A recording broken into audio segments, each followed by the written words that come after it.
Good day, my name is Juliana Arceledina with my mom, Jollibee of grade 4 Nara from Santa Cateria Elementary School, Caloocan City, under my science teacher, Mr. Harley B. Corsiga.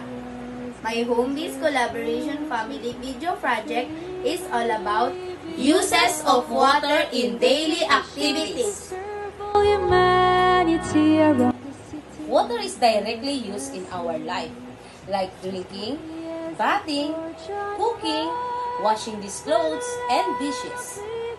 Minds committed to excellence and proud beyond, SQES will always shine.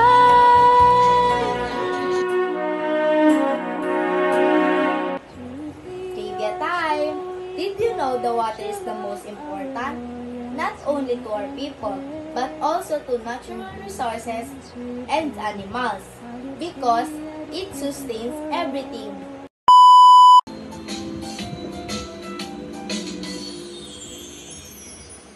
Water in the garden, water in the sea, water in the air.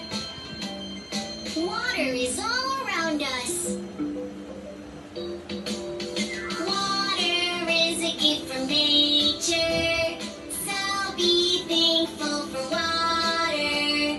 Let's save water together. Let's save water together.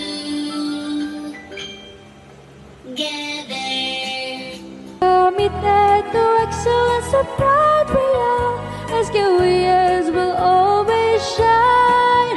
Committed to excellence and Once again, my name is Mommy Jollibee with my daughter, Juliana Arceledina, thanks for watching. Nemo.cod non-habet.